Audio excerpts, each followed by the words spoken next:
अस्सलामुअलैकुम, आप देख रहे हैं नया दिन। मैं हूं आपके साथ मोहम्मद शोएब और मैं हूं किरण आफ्ताब। लॉकडाउन में नरमी और फिर उसके बाद में क्या क्या कुछ हो रहा है मुल्क के मुख्तलिफ शहरों में, आज हम इसके ऊपर आपको तफसील के साथ आगाह करेंगे। सबसे पहले कराची की बात कर लेते हैं। पूरे 52 दिनों के बाद में मार्केट्स की रौनकें बहाल होना शुरू हुई हैं।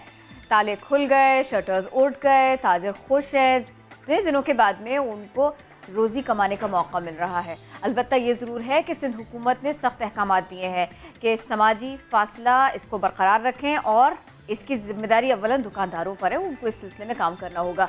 SOPs बनाई गई हैं, इन पर अमल करना होगा और जिन्होंने अमल इस सब पर नहीं किया उनको एक्शन तो उनके खिलाफ हो गई होगा। कह दिया है कि अगर SOPs पर अमल दरामद ना किया गया और ना कराया गया तो मार्केट्स बंद कर दी जाएंगी। क्या सिचुएशन है इस वक्त कराची शहर की, यासिर हुसैन की रिपोर्ट में आपको दिखाते हैं, फिर मजीद इसी पर बात भी करते हैं।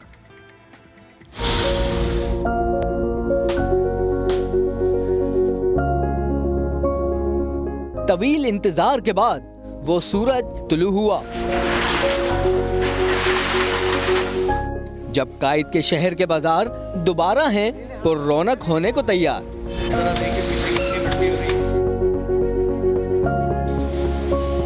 कोरोना की वजह से 18 मार्च से बंद होने वाला कारोबार कई बैठक और मशावरत से SOPs बनने के बाद खुलने लगा।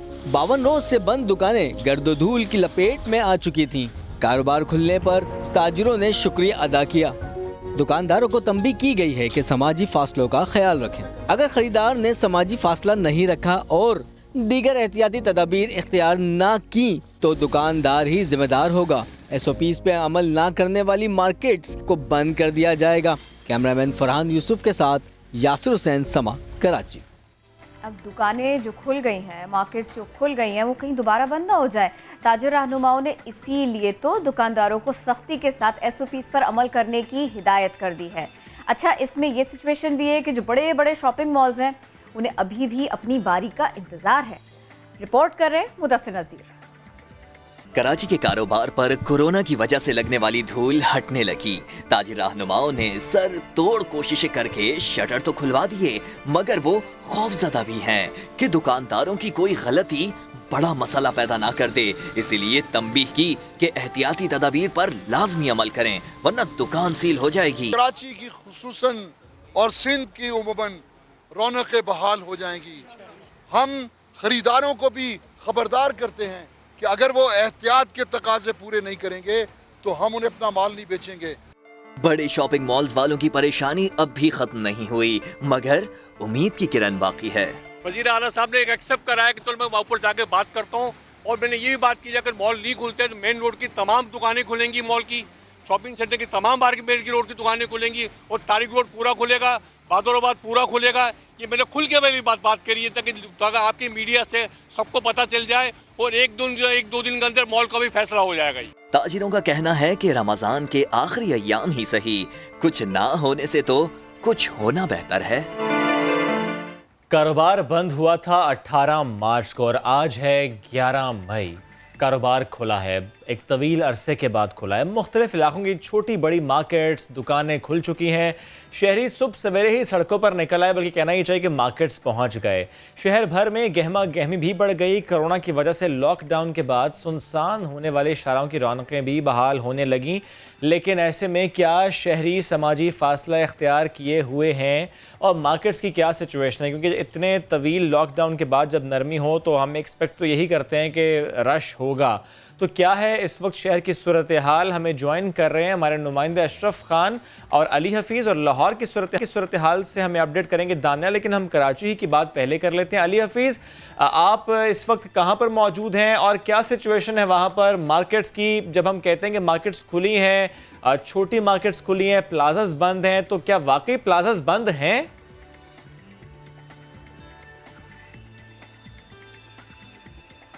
अली हफीज़ की तरफ दोबारा जाएंगे क्योंकि अशरफ भी साथ मौजूद हैं। अशरफ, आप स्टील मार्केट में मौजूद हैं, थोड़ा सा बताइएगा मार्केट की सिचुएशन वहाँ पर क्या है, रश कैसा है? कि 2 दिन में वो SOP पे पूरा अमल दरामद करें उनको, क्योंकि 52 रोज़ के बाद खुल रहे हैं तो उनको मौका दिया है और 2 रोज़ तक अगर अमल दरामद नहीं हुआ तो उसके बाद कार्रवाई होगी। यहाँ ये बताता चलूँ कि कराची में इस वक्त 200 से ज़ायद जो है छोटी बड़ी बाज़ार जो हैं वो खुल गए, मॉल नहीं खुले हैं, शॉपिंग सेंटर नहीं खुले हैं, लेकिन जो छोटी दुकानें हैं, सदर ले लें, तारिक रोड ले लें, हैदरी मार्केट ले लें आप, नॉर्थ कराची मार्केट ले लें, लियाकताबाद मार्केट ले लें आप, ये तमाम जो कपड़े की मार्केटें, जूते की मार्केटें, जो दुकानें थी वो खुल गई हैं, लेकिन जो टाइमिंग है सुबह 8 बजे से 4 बजे तक है।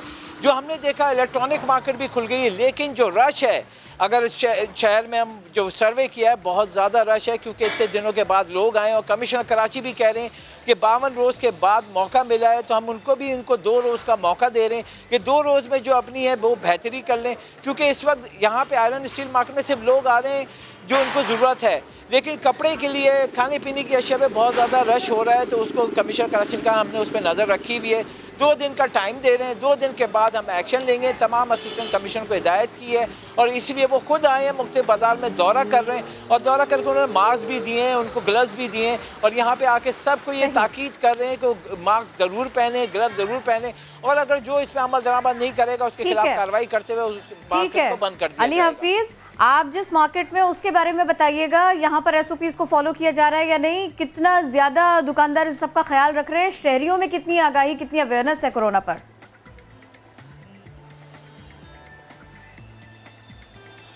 देखिए, लॉकडाउन अब लिखने में और बताने की हद तक है। कराची के अंदर हम बात करें, सूरत हाल नॉर्मल हो गई है, तमाम दुकानें, मार्केटें खुल गई हैं। जो हिदायत जारी की गई थी दुकानदारों को कि मास्क पहने, उसके अलावा सैनिटाइजर का इस्तेमाल करें, इसके अलावा फासला रखें 6 फुट का, लेकिन यहाँ पर सूरत हाल जो है एकदम ही नॉर्मल, जिस तरह कराची में कारोबार खुलता है, दुकानदार कारोबार करते हैं, खरीदार आते हैं, तो नॉर्मल सूरत हाल है।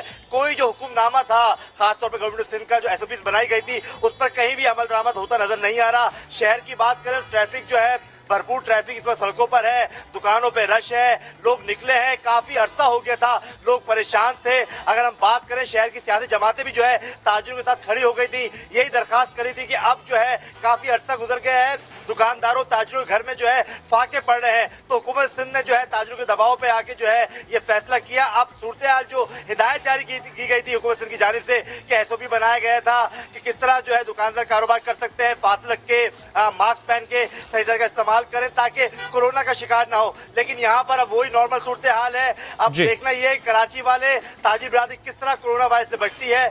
काफी वक्त जो है बंद रहा कारोबार, लॉकडाउन रहा, लेकिन अब सूरत हाल नॉर्मल हो गई है। ठीक है, सूरत हाल नॉर्मल हो गई है। अली हफीज, कराची की सिचुएशन से मुतालिक आपने भी हमें अपडेट किया, जरा लाहौर की बात कर लेते हैं। दानियाल हमारे साथ मौजूद है। दानियाल, लाहौर से मुतालिक बताएंगे, जब लाहौर की हम बात करते हैं तो नहरो नहर हो या मालो माल, रास्ते क्या बता रहे हैं और मार्केट्स क्या बता रही हैं?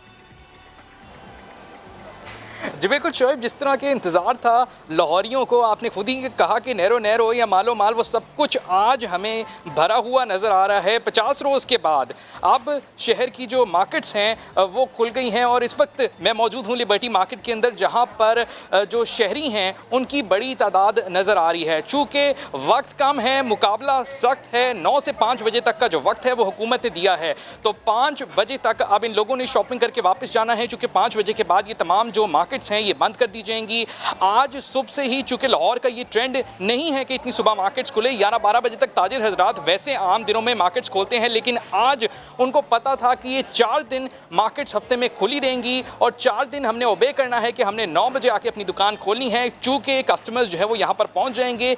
दूसरी तरफ अगर SOP की बात की जाए, क्योंकि पंजाब हुकूमत ने SOPs भी जारी किए थे कि लोग को जो है वो एक दूसरे से फासला रखेंगे, एक दुकान के अंदर जो है वो मखसूस लोग एंटर होंगे, उससे ज़्यादा लोग एंटर नहीं होंगे। इस पर लिबर्टी मार्केट के अंदर कोई ख़ास तौर पर लोग फॉलो करते हुए हमें यहाँ पर दिखाई नहीं दे रहे।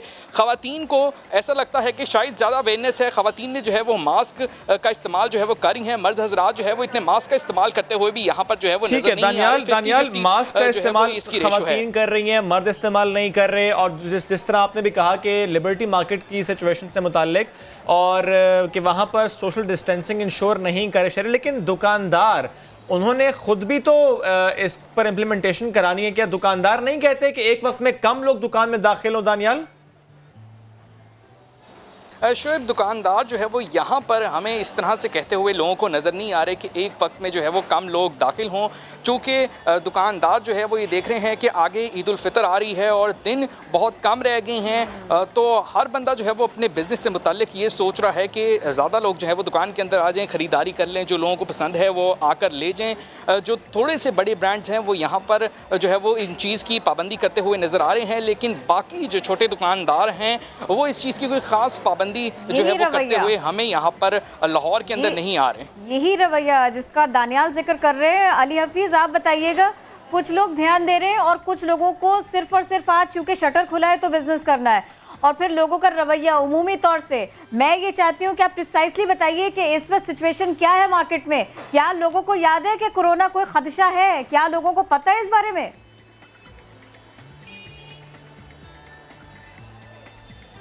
किरण, घर में फाके थे, घर में जो है खाने के लाले पड़ गए थे ताजिर बिरादरी के, दुकानदारों के। ये जो है ज्यादातर मिडिल क्लास ही जो है दुकानदार है। ओल्ड सिटी एरिया के अंदर हम लाइट हाउस में मौजूद है। यहाँ पर जो है पहनने के कपड़े और खास तौर पे जूते और दीगर चीजें जो है फरोख्त होती है। उल्टे हाथ पे जो है इलेक्ट्रॉनिक आइटम्स भी फरोख्त होते हैं। यहाँ पर दुकानदार जब दुकानों पे आए तो अब जो है रश बढ़ गया है। अब नॉर्मल सूरत नजर आ रही है, मास्क, सैनिटाइजर, ये सिर्फ अब टेलीविजन में और मीडिया की हद तक जो है बातें हो सकती है, लेकिन यहाँ पर जो सूरत हाल है ऐसा लगता है आम रोज तो आपने लोगों से पूछा नहीं, मोहम्मद अली हफीज, आपने लोगों से पूछा नहीं कि अगर आप एसओपीज को फॉलो नहीं करेंगे तो दोबारा ताला पड़ सकता है? अगर आम आदमी एसओपीज को फॉलो नहीं करेगा तो वो कोरोना अपने घर लेकर जा सकता है, किसी दूसरे को भी इन्फेक्ट कर सकता है।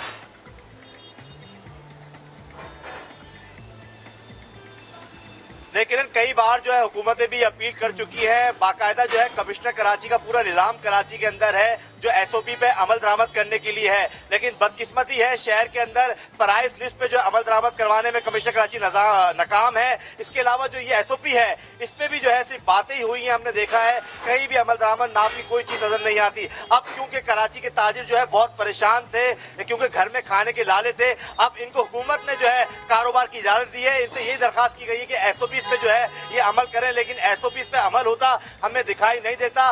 ताजिर क्योंकि उनके पास ये सीजन है रमजान का, चाहे कोई भी कारोबार हो, जैसी दुकानें खुली हैं उसमें जो है बेपना रश हुआ है। अभी अक्सरियत जो है कराची की हर सड़क पर जो है एमएन रोड पे इस वक्त बदतरीन ट्रैफिक जाम है। अगर हम बात करें ठेले वाले भी मैदान के अंदर है, फुटपाथों पे भी जो सामान रखा है वो भी बिक रहा है, इसके अलावा दुकानें भी खुली है, पूरा जो है बेपना रश है। रश है और रश से मुताल्लिक आप बता रहे हैं अली साथ रहेगा। अशरफ, आपकी तरफ दोबारा आना चाहूँगा। वैसे तो आप आयरन स्टील मार्केट में और यहाँ पर सूरत हाल काफ़ी बेहतर है, उस तरह का रश यहाँ पर नहीं है बिकॉज रश वहाँ पर है जहाँ पर कपड़े हैं। लेकिन आप सुबह से आज कवरेज करें, थोड़ा सा मुझे अहाता कीजिएगा। जब सुबह से आप मुख्तलिफ मार्केट्स का दौरा करते करते यहाँ पर पहुँचे हैं और ज़ाहिर है तारिक रोड से मुतालिक भी आपके पास डिटेल्स होंगी और जो छोटी बड़ी मार्केट्स हैं उससे मुतालिक भी डिटेल्स होंगी, थोड़ा शहरियों के हवाले से भी मुझे बताएं कि शहरी क्या करें। एक तो एसओपी पर अमल दरामद तो करें, लेकिन फॉर एग्जांपल अगर किसी ने बाहर निकलना है शॉपिंग के लिए, किस वक्त उसे निकलना चाहिए जब उसे थोड़ा रश कम मिलेगा? कौन सा मुनासिब वक्त होगा उसके लिए? क्योंकि अगर किसी ने निकलना है मास्क पहन कर भी और आगे से रश मिलेगा तो वो मजबूर है, वो फिर क्या करेगा? वो जाएगा उस जगह पर चीज़ें खरीदने के लिए। देखिए यही वो बड़ा सवाल है, क्योंकि यहाँ पे जो हुकूमत ने कहा है कि ताजिरों के साथ आवाम को भी कहा है कि आगाही ज़रूरी है, क्योंकि उनको जब तक नहीं बताया जाएगा कि कोरोना कैसे फैल रहा है, उनसे बचना कैसे है, समाजी फासला क्या है, एसओपीज़ क्या है। अशरफ, इतना तो बता दिया आवाम को अभी भी समझ नहीं आ रही कि कोरोना क्या है। आवाम के आगाही के लिए इतने शोज़ भी कर दिए, हुकूमत की एडवाइजरी भी आ जाती है, पूरी दुनिया में एक शोर मचा है। पाकिस्तान कोई खत्ते का या दुनिया से अलग तो है नहीं, इतना शोर तो यहाँ पर भी है। सोशल मीडिया का इस्तेमाल सब करते हैं, मोबाइल सबके पास है, मालूम सबको है। अमल दरामद नहीं कर रहे हैं ना वो, क्योंकि यहाँ पे आवाम अगर आप देखें फैमिली के साथ बच्चों के साथ बाइक पे निकल रहे हैं, मना भी है उसके बावजूद निकल रहे हैं। कहा जा रहा है कि ज़रूरी निकले, लेकिन यहाँ पे इस वक्त जो बाजार खुले हैं तो खरीदारी के लिए खवातीन बड़ी तादाद में, तारिक रोड खवातीन के लिए मेन हब है और बड़ी तादाद में खवातीन आई हुई हैं। जहाँ पे सर्वे किया वहाँ पे इतनी ज़्यादा जगह गुंजान रश हो गया था कि हम भी अंदर नहीं गए, क्योंकि इतनी ज़्यादा रश की वजह से हम भी दूर दूर फासला रखे हुए कि समाजी फासला हमें भी बरकरार रखना। बिल्कुल, ये बहुत ज़रूरी भी है, ये बहुत ज़रूरी भी है, फासला भी रखना है। और उसके साथ साथ यहाँ पर हम ये ज़रूर कह देते हैं कि फैमिली जो बाहर निकल रही है वो प्लीज़ ख्याल रखिए। कोई ज़रूरी नहीं है कि बच्चों को साथ लेकर ही निकलना है। घर से का एक शख्स निकले और शॉपिंग कर ले। शॉपिंग अगर ज़रूरी है तो ज़रूरी नहीं कि आज मार्केट्स खुले तो आज ही शॉपिंग करने पहुँच जाना है। ईद अभी दूर है तो थोड़ा सा अगर इंतजार कर लेंगे तो रश आहिस्ता आहिस्ता खुद ही कम हो जाएगा। आप तीनों ने हमारा साथ दिया, बेहद शुक्रिया। लेकिन फैसलाबाद की क्या सिचुएशन है, फैसलाबाद की बात करते हैं। आप तीनों तो साथ मौजूद हैं ही, कराची और लाहौर की सिचुएशन से मुतालिक हमें आगाह कर रहे हैं। लेकिन फैसलाबाद भी आपको लेकर चलते हैं कि फैसलाबाद में जो दुकानदार हैं वो इंश्योर करा रहे हैं सोशल डिस्टेंसिंग, और शहरी उनके दरमियान कितनी आगाही है। ख़वातीन की बात कर लेते हैं कि ख़वातीन ज़्यादा परेशान होती हैं शॉपिंग करने जाना हो, लेकिन वो परेशानी तब ज़्यादा हो जाती है अगर उन्हें या तो दुकान में रश नज़र आए या उन्हें वो चीज़ ना मिले जो कि वो लेने के लिए वहाँ पहुँची हैं। बहुत से इशूज़ होते हैं, ट्रांसपोर्ट का मसला भी होता है। ख़वातीन की परेशानी से मुतालिक अब्दुल अहद मुझे बताएगा फैसलाबाद में ये परेशानी कितनी ज़्यादा है। जी बिल्कुल, में नरमी हुई तो बाजार खचाखच भर गए हैं। देखा जा रहा है कि आज भी पहला दिन है मार्केट्स खुलने का। सबसे ज़्यादा जो रश देखा जा रहा है वो कपड़े की, जूते की और ज्वेलरी की दुकानों पर देखा जा रहा है। इस वक्त जो सबसे बड़ा मसला पेश आ रहा है ख़वातीन को वो कपड़े के डिज़ाइंस का है, क्योंकि तमाम तर फैक्ट्रियाँ, मिलें बंद होने के बावजूद जो है वो नए डिज़ाइन मार्केट्स के अंदर नहीं आ सके। इसलिए ख़वातीन ख़रीदारी तो कर रही हैं मगर वैसे मुतमईन नहीं है जैसे पहले ख़रीदारी के बाद मुतमईन हुआ करती थी। इस वक्त देखा जा रहा है कि नए डिज़ाइन का मुतालबा किया जा रहा है ख़वातीन की जानिब से, जबकि ग्राहक जो है वो सर पकड़ के बैठ गए हैं कि नए डिज़ाइन मार्केट के अंदर मौजूद नहीं है। और जितने भी दुकानदार हैं वो भी इसी कश्मकश में मुतला हैं कि ख़वातीन को कौन सा डिज़ाइन दिखाएं, कौन सा डिज़ाइन पसंद आएगा या नहीं आएगा। तो ईद की तैयारियां जो हैं वो अभी से शुरू हो चुकी हैं। बाज़ारों के अंदर आप रश देख सकते हैं किस तरह से, ज्वेलरी शॉप्स पर, कपड़े की दुकानों पर, जूते की दुकानों पर किस तरह से रश लगा हुआ है। तांता बन गया है ख़वातीन का जैसे ही लॉकडाउन के अंदर नरमी हुई है, जैसे ही दुकानें खुली हैं। अब असल मसला है ख़वातीन की शॉपिंग क्या पूरी होती है या नहीं होती इन 4 रोज़ के अंदर। अगर इन 4 रोज़ के अंदर शॉपिंग ख़वातीन की पूरी नहीं होती तो यकीनन एक और राउंड ख़वातीन को जो है वो यहाँ पर लगाना पड़ेगा शॉपिंग का। और अभी तक जो सिलसिला देखा जा रहा है कि डिज़ाइन पसंद नहीं आ रहे, रंग पसंद नहीं आ रहे, पुराने डिज़ाइन हैं, यही गिला शिकवा ख़वातीन का सामने आ रहा है। जी, यानी सिर्फ दुकानें खुल जाना काफ़ी नहीं, नए डिज़ाइंस भी चाहिए ख़वातीन को। ज़ाहिर है ये तो हर शहर की बात है, हर घर की बात है कहना चाहिए।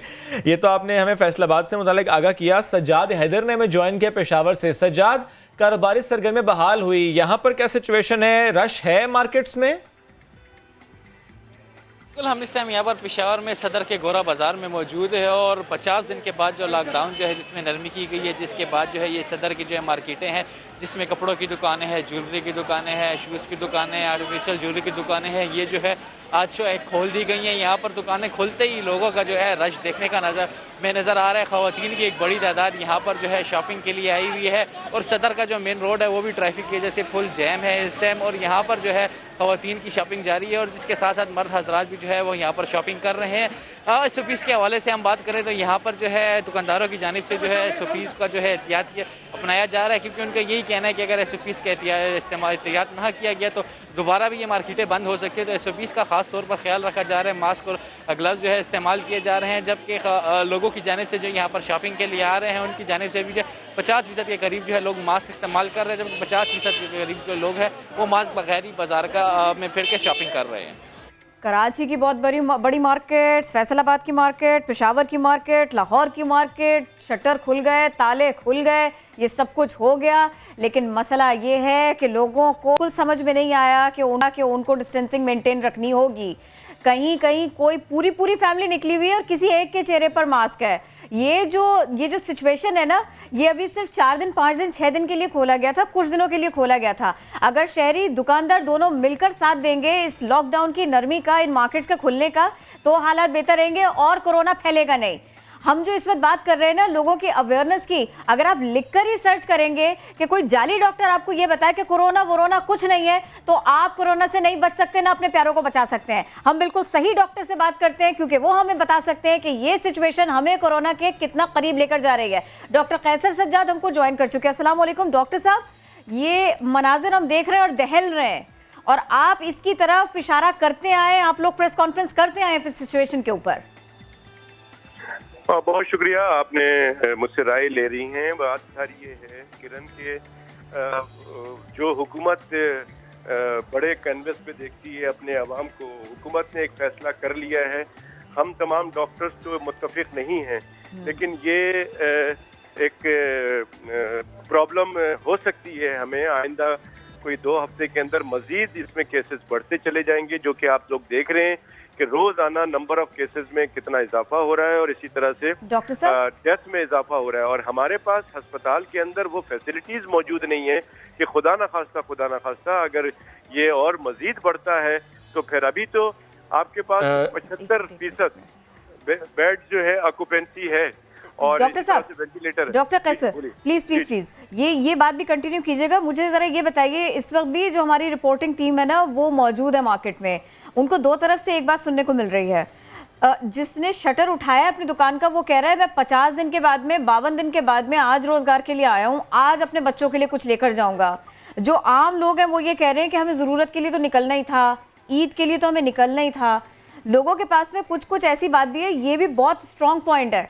लेकिन अब अगर ये बात आपके सामने रखी जाए कि एक तरफ कोरोना है, दूसरी तरफ भूख है, परेशानी है, अजियत है, तो अब बताइए फिर कोई कैसे सोचे और क्या फैसला करे?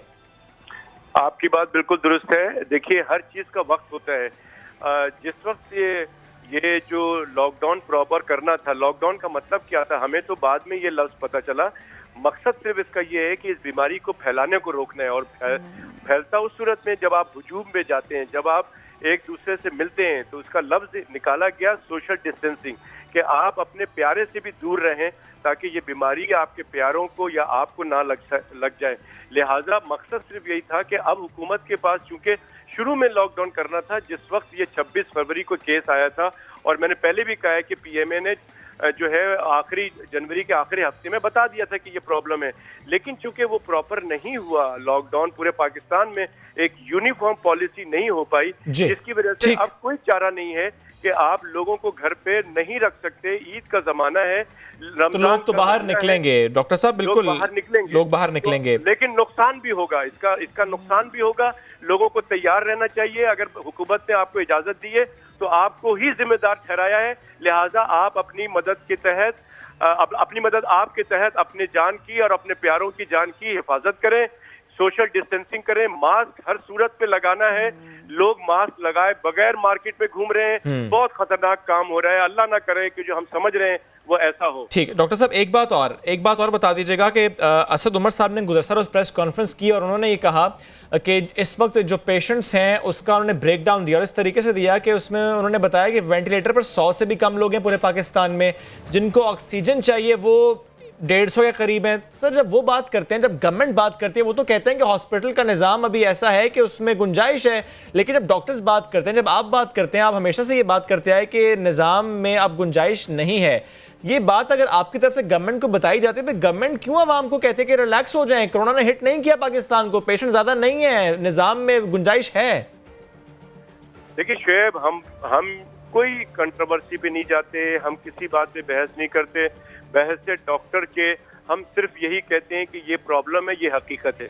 अब एक्यूपेंसी की जैसे मैंने बात की कि अस्पताल के अंदर फिलहाल जो सूरत हाल है वो बहुत अच्छी है, मतलब मैनेजेबल है। अभी तो मैनेज हो जाएगा, लेकिन अगर ऐसे ही चलता रहा तो फिर नहीं हो पाएगा, फिर नहीं हो पाएगा। अगर ज्यादा बढ़ते हैं तो आपके पास ट्रेंड स्टाफ मौजूद नहीं है, आपके पास वेंटिलेटर इतने मौजूद नहीं है, तो और आप ऐसा काम क्यों कर रहे हैं कि लोग जो है वेंटिलेटर के ऊपर चले जाएं?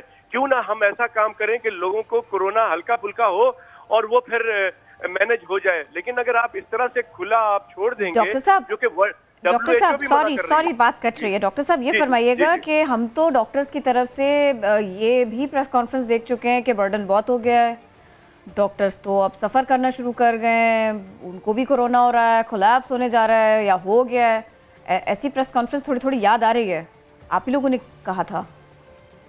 देखिए, मैं फिर कह रहा हूँ कि उस वक्त जो काम था, उस वक्त यही बात की जा रही थी कि पूरा ऑक्यूपेंसी 100% नहीं थी।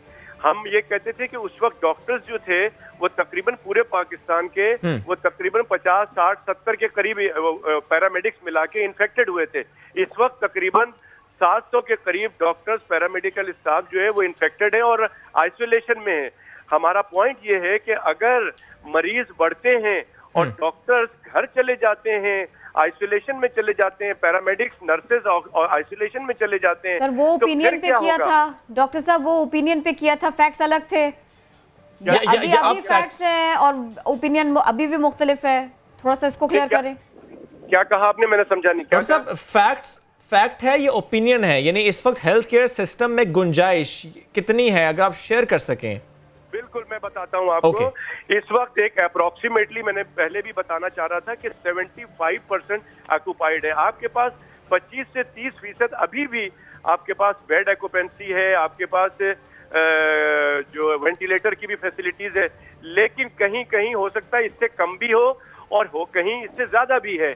लेकिन डॉक्टर साहब, I am sorry to interrupt, लेकिन कोरोना से पहले हमारे हेल्थ केयर सिस्टम में क्या 75% ऑक्यूपेंसी हर वक्त होती नहीं है बेड्स की? नहीं नहीं नहीं नहीं, हम पहले जो दूसरे मसले थे ना, जो नॉन कोरोना पेशेंट होते थे, उनके उसके पॉइंट ऑफ व्यू से वो वेंटिलेटर उस वक्त भी नाकाफी थे। ये आप 75% सिर्फ वेंटिलेटर से मुताल्लिक कह रहे हैं?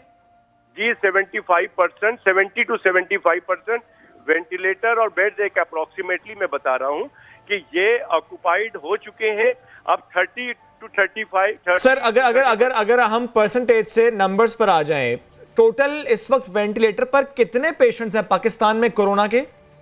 देखिए, अभी मैं आपको जो बता रहा हूँ, कहीं पे 60% मरीज हैं, कहीं पे 70% मरीज हैं। तो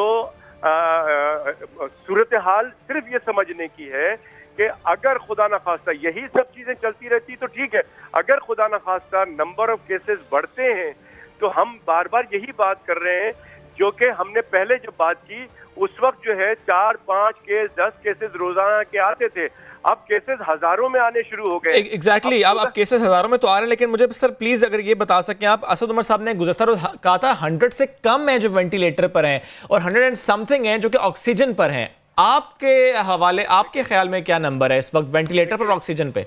देखिए, बात ये है कि मैं कोई एग्जैक्ट तो नहीं बता रहा हूँ आपको। सर आपके ख्याल में 100 से कम है? एक अप्रोक्सीमेटली जो मैं बता रहा हूँ कि वेंटिलेटर की बात करें, ऑक्सीजन के ऊपर तो वो कैजुअलिटी के अंदर भी हो जाता है। ठीक है, नहीं सर, कोरोना पेशेंट्स वेंटिलेटर पर 100 से कम है।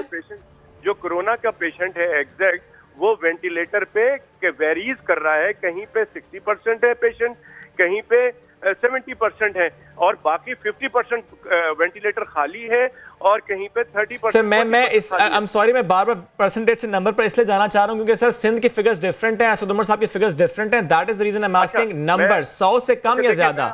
मैं आपको एक और नंबर पे बता देता हूँ कि देखिए, कोई जरूरी नहीं है कि जो असद उमर नंबर की बात कर रहे हैं तो मैं भी नंबर की बात करूं। बात सिर्फ पॉइंट समझने की है। असद उमर साहब सही कह रहे होंगे, अगर मैं इसको इस तरह से ले लूं कि जो भी वो कह रहे हैं सही कह रहे हैं, तो हम फिर इसी पे तकिया करके आराम से बैठ जाएं, ये छोड़ दें। तो मैं आपकी बात पे बहस ही नहीं कर रहा। मैं कहता हूँ असद उमर साहब या सरकार जितनी कोई बात कर रही है, मैं खामखा इस पे बात करूं, मैं कह रहा हूँ वो बिल्कुल सही कह रहे हैं, तो फिर हम सब कुछ छोड़ दें। फिर असद उमर साहब ये बात ना करें, फिर कोई हुक्मरान ये बात ना करे कि जिम्मेदार अवाम होगी, अवाम जो है अपनी हिफाजत करे, छोड़ दें। फिर इसको आप कहें ठीक है जी हर चीज खोल दें, फिर आप शॉपिंग मॉल भी खोल दें, हर चीज खोल दें। ठीक है, नहीं सर, आपका पॉइंट तो वैलिड है सर, क्योंकि ज़ाहिर है जब आपसे हम बात करें वो इसीलिए बात करें कि आगाही की कमी है, और जब हम रिपोर्टर से बात करें तभी हमने यही देखा आगाही की कमी है। लोग जब बाहर निकले हैं वो इस्तेमाल नहीं कर रहे, वो सोशल डिस्टेंसिंग को इंश्योर नहीं कर रहे, वो सैनिटाइजर का इस्तेमाल कर नहीं रहे। रोजाना इसकी बात की जाती है जब बाहर निकले एहतियात के साथ, लेकिन एहतियात नहीं बरती जा रही है। दैट इज द रीजन कि डॉक्टर्स बार बार यही बात करते हैं कि वरना मसला बढ़ जाएगा। वज़ीर ख़ारिजा शाह महमूद कुरैशी साहब गुफ्तगू कर रहे हैं, सारे ख्याल करें, उनकी तरफ लेके चलते हैं। इसे कहते हैं एक बैकग्राउंड कोविड-19 का आपकी खिदमत में रखना चाहूंगा। जनाब स्पीकर, इसमें कोई शक नहीं कि ये जो चैलेंज जिससे दुनिया दो चार है बशमूल पाकिस्तान के, ये अनप्रेसिडेंटेड चैलेंज है। जनाब वाला, इसमें भी कोई शक नहीं कि दूसरी जंग अजीम के बाद दुनिया ने इतना बड़ा बहरान नहीं देखा जो आज दुनिया जिससे दो चार है।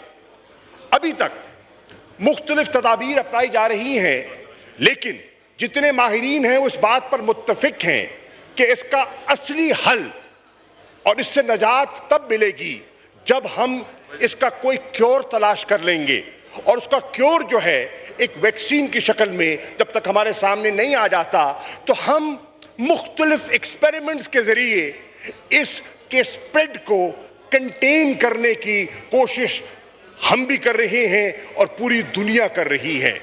ख्याल है कि वैक्सीन के आने में गालिबन 18 माह से 2 साल का पीरियड शायद लग जाए। अगर ये इतना अरसा दरकार है तो इस दुनिया ने और दुनिया के माशी पहिए ने भी चलना है, तो इसलिए हमें मिल बैठकर तदाबीर सोचनी होंगी, हमें मिल बैठकर हिकमत अमली अपनानी होगी, जिससे कि हमारे रोज़मर्रा के मामूल के काम जो हैं वो आगे बढ़ सके। जनाब वाला, इस वक्त कैफियत ये है कि मैं अर्ज़ कर चुका कि 200 कम से कम 9 मुल्क इस वबा में मुब्तला हो चुके हैं। इस वक्त कैफियत ये है कि तकरीबन 40 लाख से ज़्यादा लोग इस मर्ज से मुब्तला हो चुके हैं, इस मर्ज में मुब्तला हो चुके हैं। और इस वक्त कैफियत ये है कि इस मर्ज ने 2,80,700 अमवात इसकी नज़र हो चुकी हैं और लुक़मा अजल हो चुके हैं। जनाब वाला, इस वक्त कोई, जब ये ग्लोबल पेंडेमिक सामने आया तो पाकिस्तान को एक तरफ रख दीजिए, कोई दुनिया की हुकूमत ऐसी नहीं थी जो मुकम्मल तौर पर इससे नबर्द आज़मा होने के लिए तैयार दिखाई देती हो। और ये आपके सामने मिसालें हैं। हमसे ज़्यादा मुअस्सर माली तौर पर जो मुस्तहकम मईशतें हैं, हमसे ज़्यादा जिन ममालिक के गवर्नेंस स्ट्रक्चर्स मुस्तहकम हैं, उनकी मेरी तमाम मोअज़्ज़िज़ अरकान से गुजारिश है कि एक एक नशिस्त का फासला रखें, और ये जो ख्वातीन पीछे बात कर रही हैं, अगर ज़रूरी बात है तो बाहर जाके आप बात करें, या एक एक नशिस्त का फासला रखें और गौर से इस बहस को सुने। आप मास्क भी पहने, और जिसने अगर मजलिस करनी है तो वहाँ से बाहर चला जाए और वहाँ पे मजलिस करे।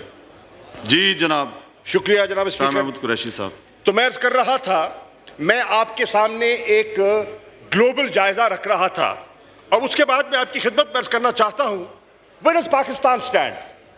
और पाकिस्तान को प्लेस करने से पहले आपका एक तकाबली जायजा आपकी नज़र होना चाहिए। और तकाबली जायजा ये है कि इस वक्त दुनिया में जो अमवात हो रही हैं कोरोना वायरस की नज़र जो लोग हुए हैं, उसकी कैफियत ये है कि अमेरिका जैसा मुस्तहकम खुशहाल, जिसका कि हेल्थ केयर सिस्टम बहुत एडवांस्ड है, उसकी कैफियत यह है कि 80,000 से ज़्यादा अमवात अमेरिका में हो चुकी हैं। इस वक्त कैफियत यह है कि बरतानिया में 31,000 से ज़्यादा अमवात हो चुकी हैं। इस वक्त कैफियत यह है कि इटली जैसे मुल्क में 30,000 से ज़्यादा अमवात हो चुकी हैं, और फ्रांस जैसे मुल्क में 26,000 से ज़्यादा अमवात हो चुकी हैं। ये है दुनिया की कैफियत, ये है दुनिया के हालात। अगर आप इसका मवाजना पाकिस्तान जैसे मुल्क से करें जो तरक्की पजीर मुल्क है, जिसके वसाइल भी महदूद हैं, तो जनाब स्पीकर, जिसका हेल्थ केयर सिस्टम खासा फ्रेजाइल है, तो उसके बरक्स अगर पाकिस्तान की कैफियत देखें तो पाकिस्तान की कैफियत यह है कि 10 मई तक पाकिस्तान में 661 अमवात हो चुकी हैं। पाकिस्तान में इस वक्त कोई 29,000 से कुछ ज़्यादा केसेस हैं, कंफर्म्ड पॉजिटिव केसेस हैं, और पाकिस्तान में 8,023 के लगभग लोग ऐसे हैं जो इस मर्ज में मुब्तला हुए, लेकिन इसका मुकाबला करके सेहतयाब भी हो चुके हैं। जनाब वाला, मैं आपके सामने अर्ज करना चाहता हूं कि पाकिस्तान में कोरोना वायरस का पहला केस जो डायग्नोज होता है उसकी तारीख है 26 फरवरी, और कराची में वो डायग्नोज होता है। अब उसके बाद हमें देखना यह है कि जब ये वबा हमारे मुल्क को स्ट्राइक करती है तो पाकिस्तान की उस वक्त कैफियत क्या थी, पाकिस्तान की इस मर्ज से नबर्द आजमा होने के लिए हमारी तैयारी क्या थी। जनाब वाला, हमारी तैयारी की कैफियत ये थी 26 फरवरी को कि हमारी जो टेस्टिंग कैपेसिटी है एक दिन की, वो 100 टेस्ट पर डे की कैपेसिटी थी। और अल्हम्दुलिल्लाह आज मुझे ये कहते हुए इत्मीनान हो रहा है कि हमने इस अरसा में इस टेस्टिंग कैपेसिटी को बतदरीज बढ़ाकर आज हमारी जो टेस्टिंग कैपेसिटी है वो ओवर 20,000 टेस्ट पर डे की पहुंच चुकी है। जनाब वाला, जब ये हमारे सामने आती है वबा तो उस वक्त पूरे पाकिस्तान में 8 लैब्स थी जो फंक्शन कर रही थी और आज हमारे यहाँ तकरीबन 70 के करीब लैब्स हैं जो फंक्शन कर रही हैं। ये बतदरीज इजाफा आपके सामने है। जनाब वाला, कुल इस वक्त तक पाकिस्तान में 2,83,517 केसेस हैं जो टेस्ट हो चुके हैं।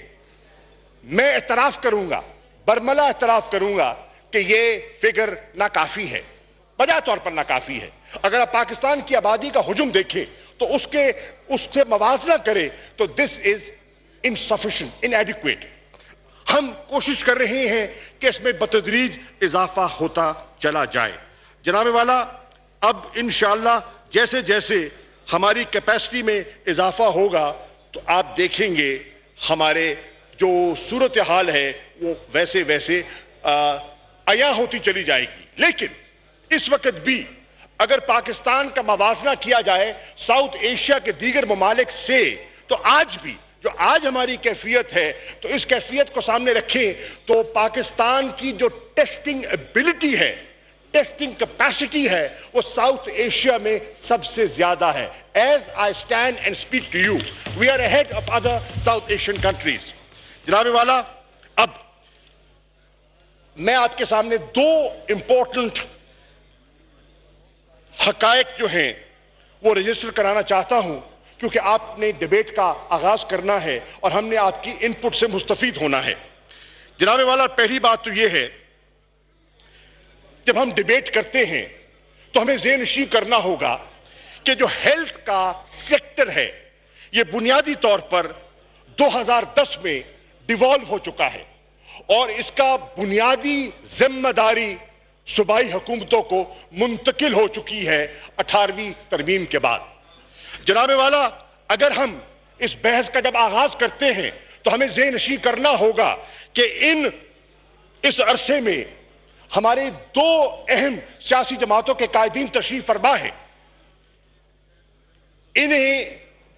इन तरामीम के बाद सूबा सिंध में मुसलसल 12 साल से हुकूमत जो है वो पाकिस्तान पीपल्स पार्टी की है और पंजाब में 10 साल पाकिस्तान मुस्लिम लीग नून को ये शर्फ हासिल रहा कि वो हुक्मरानी करते रहे।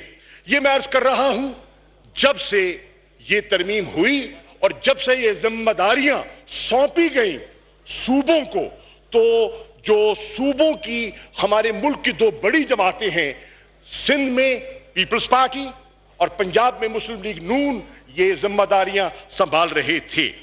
अब जनाब वाला, मैं ये भी अर्ज करता चलूं कि जब हम बात करते हैं कि हमारे यहां इन्फेक्शंस की सूरत हाल क्या है और हमारे यहां जो डेथ रेशियो है, हम जब बात करते हैं तो हमें एक तकाबली जायजे के सामने बात करनी होगी। हम हवा में बात नहीं कर सकते, हमें कोई डेटा को सामने रखना होगा और डेटा की बुनियाद पर हम अपनी बहस को आगे बढ़ा सकते हैं। जनाब वाला, as I speak to you, data जो मेरे सामने है वो जो कहता है कि पाकिस्तान में जो इन्फेक्शन और डेथ रेशियो है वो है 2.17% और अगर आप ग्लोबल एवरेज देखें तो उसका जो रेशियो बनती है वो बनती है 6.8%। गो पाकिस्तान में अभी हमने पीक करना है, अभी चैलेंज हमारे सामने आना है, लेकिन इस वक्त की कैफियत ये है और हम ये कह सकते हैं कि अल्लाह का लाख करम है कि इस वक्त तक भी उसकी रहमत हम पर है और हम हमारा जो ख्याल था, जो पहले एक ट्रेजेक्टरीज बनाई जा रही थी और उसको अगर हम ज़हन रखशी करते तो हमारा अब तक के हेल्थ सिस्टम जो है वो कोलैप्स हो चुका होता।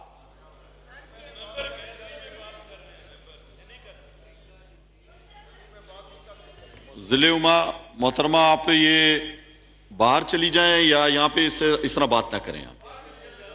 जी रूल अलाउ नहीं करता जी। जी शाह महमूद जी सर साहब। तो मैं अर्ज कर रहा था कि अगर हम कंपैरिजन करें वर्ल्ड एवरेज का और पाकिस्तान की एवरेज का तो it's a very clear distinction 2.17% compare to 6.8%। अब जनाबे वाला हमने इस वबा का मुकाबला करने के लिए कुछ बुनियादी फैसले किए और उन बुनियादी फैसलों में कुछ असूल मुरतब किए।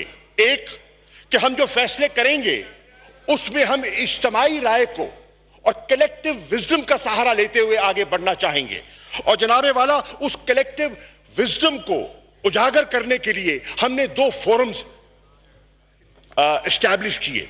एक फोरम नेशनल कोऑर्डिनेशन कमेटी का फोरम है जिसकी सरबराही वजीर आजम पाकिस्तान करते हैं और दूसरा फोरम है national command and operation centre. वो 27 मार्च को एस्टैब्लिश किया गया और उसकी सरबराही हमारे मिनिस्टर फॉर प्लानिंग जनाब असद उमर साहब करते हैं। और ये दोनों फोरम इसलिए मुरतब किए गए कि पूरा इनपुट पाकिस्तान की तमाम फेडरेटिंग यूनिट से हमें इनपुट मिले, उस इनपुट को स्टडी करने के बाद एनालाइज करने के बाद हम कोई डेटा बेस्ड फैसले करें। जनाबे वाला वज़ीर ख़ारिजा शाह महमूद कुरैशी इजहार ख्याल कर रहे हैं, कह रहे हैं कोरोना के खिलाफ मिलजुल कर ही हिकमत अमली बनाना होगी। एक ब्रेक लेते हैं, वापस आते हैं, stay with us.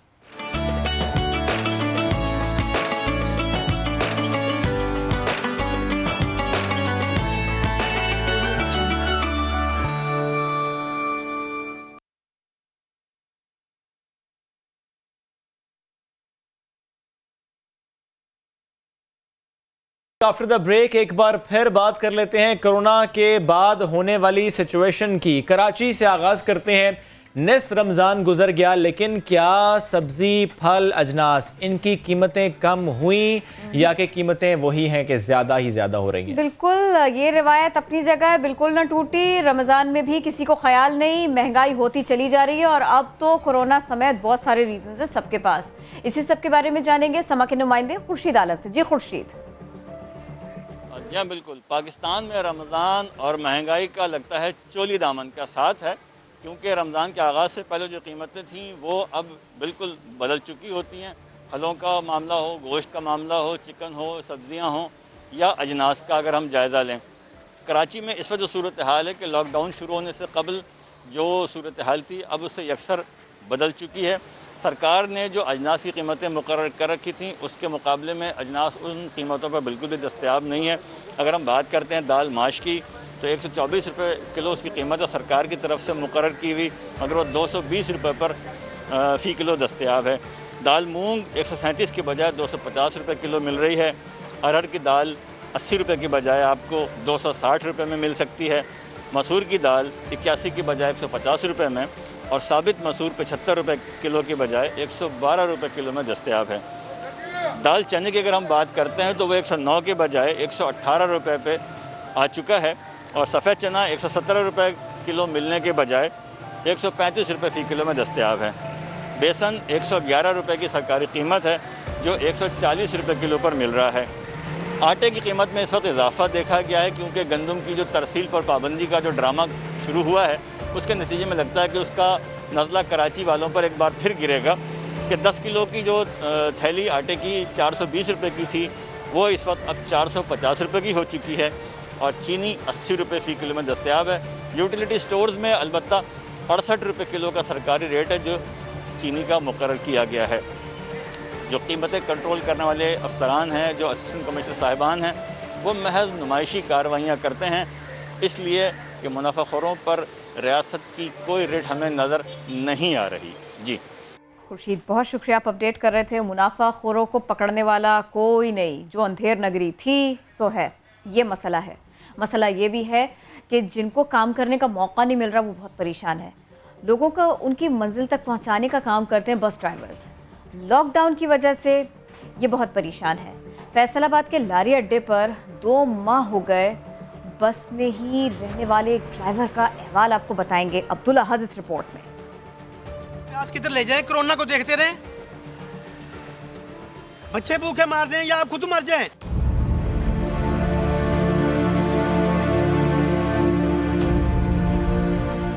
Faisalabad bus stand का ड्राइवर 45 साला साजिद गफूर की जिंदगी तो जैसे लॉकडाउन के साथ ही रुक सी गई। 2 माह से घर जा सका, ना ही कोई रोजी कमा सका। अब तो इसके शबो रोज अपनी बस में ही गुजरते हैं। कोई अजीज हमारा आ जाए, वो हमको सहरी करा जाए, ना को आए तो हम पानी पी के या गुजारा कर लें या ना रखें, फिर यही हाथ हो सकते हैं ना। तो इधर सारा दिन हम गाड़ियों के पास बैठे रहते हैं, हमने सोना भी गाड़ी के अंदर है, मच्छर लड़ता है, क्या करें, मजबूरी है। समुद्री के रहायशी साजिद गफूर को अब तो बच्चों की याद सताने लगी है। हम इधर घर से दूर हैं, नहीं जा सकते, कोई कन्वेंस नहीं है। वो बच्चे उधर भूखे बैठे हैं, वो देख रहे हैं पापा कब आएंगे। लॉकडाउन में नरमी होते ही साजिद को ट्रांसपोर्ट खुलने की आस थी, मगर वो भी अब मांद पड़ती जा रही है। हमको ये उम्मीद थी कि 15 दिन कुछ गुजारा हो जाएगा, कोई बच्चों का राशन या अपने कपड़े ले लेंगे, लेकिन अब कुछ भी नहीं है, कोई बात नहीं है, अल्लाह का शुक्र है। फिर भी मुझे याद आ गए वज़ीर-ए-आज़म इमरान खान, जिन्होंने कहा था कि वो हामी हैं, ट्रांसपोर्ट चलाने के हामी हैं। ये कहानी देखकर आप भी ये ज़रूर सोच रहे होंगे कि वाकई ट्रांसपोर्ट चलनी चाहिए। एनीवेज़, दरियाए सिंध में कश्ती चलाकर रोज़ी कमाने वाले कश्तीबान की बात भी कर लेते हैं, उसकी परेशानी भी आपके सामने रखते हैं। लॉकडाउन की वजह से वो बेरोज़गार हो गया है। दिहाड़ीदार कश्तीबान 2 वक्त की रोटी के लिए ज़िलाई इंतज़ामिया के तवज्जो का मुंतज़िर है। यानी जब हम बार बार एहसास प्रोग्राम की बात करते हैं, जब हम बार बार रिलीफ ऑपरेशन की बात करते हैं, जब हम बार बार वेलफेयर इदारों की बात करते हैं, तो ऐसी कहानियाँ हमें बताती हैं कि जितना भी काम हो वो काम बहरहाल कम है। साहिल जोगी की रिपोर्ट देखिए। कोरोना के खौफ ने किश्तीबानों से उनका रोजगार छीन लिया। लॉकडाउन में तफरीह मुकामात बंद हुए तो सयाहों को दरिया सिंध की सैर करवाने वाले मल्ला बेरोजगार हो गए। मेरा रोजगार है, ऐसे फाका कशी की हालत है, हम बहुत तंग हो गए। हम कहते खुद खुश कर ले तो अच्छी बात है, जान छुड़ जाएगी। अवाम को तफरीह के जरिए खुश होने का मौका फराहम करने वालों के अपने घरों में फाकों की नौबत आ गई। खाने के लिए भी कभी पैसे नहीं है, कभी होते तो हम जाते हैं घर, नहीं तो यहाँ पे खड़े रहते हैं, बोलते हैं कि रोजगार हो जावे, 5-10 रुपए मिल जाए तो घर पे देवे, नहीं तो हम इतने परेशान हैं कि हमारे को 10-20 रुपए में आटा लेके बना रोजी करें। दिहाड़ीदार मेहनत कशों को शिद्दत से लॉकडाउन के खत्म होने का इंतजार है, ताकि वो एक बार फिर मामूलात जिंदगी की तरफ लौट सकें। कैमरामैन शाहिद सोलंकी के साथ साहिल जोगी, समा, सखर। और मुल्तान का मसला ये भी देख लीजिए। अभी हम जब बात कर रहे थे इसी सारी सिचुएशन के ऊपर कि कोरोना की वजह से कौन कौन परेशान है, तो आज की तारीख में जो कुछ हुआ हमने आपको वो भी बताया था। मैं मुल्तान का तस्करा करूंगी और फिर उसके बाद में हम कोशिश करेंगे कि कौन क्या क्या कुछ कर रहा है। मुल्तान में कोरोना वायरस के बायस रिक्शा ड्राइवर्स परेशान है। दिहाड़ीदार ड्राइवर्स के घरों में फाकों की नौबत आ चुकी है। लॉकडाउन 15 दिन होना था, अगर उसी तरह से कर लिया जाता जो उसका तकाजा था, नहीं किया, मामला को एक्सटेंड करना पड़ा। अब इसकी प्राइस कौन पे कर रहा है, सफ़र सबसे ज़्यादा कौन कर रहा है?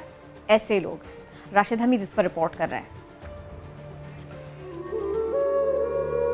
हाथ पर हाथ रखे हसरत भरी निगाहों से रिक्शे को देखता ये है मुल्तान के जकरिया टाउन का रिहायशी 55 साला मोहम्मद जाफिर। हुए तो माहाना आमदन रुक गई, जो रोज रिक्शे में बच्चों को स्कूल ले जाया करता था। स्कूल बंद है, कारोबार बंद है, कहाँ से खाएं कहाँ से लाएं, बहुत परेशान है।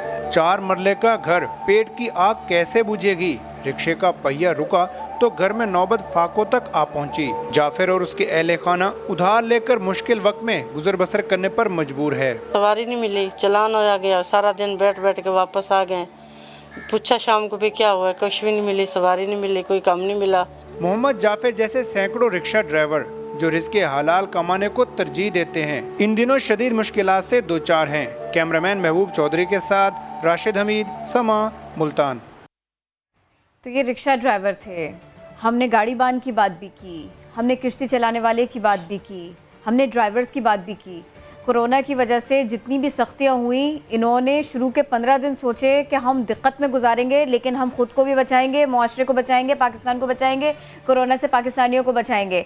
आप मरहलावार चीज़ें खोलने जा रहे हैं, लेकिन ये देखिए हुकूमती सतह पर इसको देखना चाहिए कि ये लोग सफ़र कर रहे हैं, ये परेशान हो रहे हैं। अब ये मनाजर देखिए, ये कोरोना से ज़रा सी छुट्टी मिली है लोगों को, ऐसा लग रहा है। हालांकि एसओपीज़ के साथ ही मार्केट्स को खोला गया है। ये इन लोगों को अपनी ज़रूरत है, अपनी शॉपिंग में बहुत अच्छी बात है। आप अपने आप को देखें, अपने मसाइल को देखें, मसाइल का हल ज़रूरी है, लेकिन ज़रा इन लोगों की तरफ भी देखें। उस शख्स के बारे में सोचें जो 2 महीने से उसी बस में सो रहा है, जिसको वो कभी चलाया करता था, वो चला के वो सवारियों को उनकी मंजिल पे पहुंचाता था, फिर शाम में अपने घर जाता था, अपने बच्चों का चेहरा देखता था। आज वो पानी पी के रोज़ा इफ्तार कर रहा है। क्यों? क्योंकि आपको ख्याल नहीं है और आप आराम से बाहर निकले हुए हैं।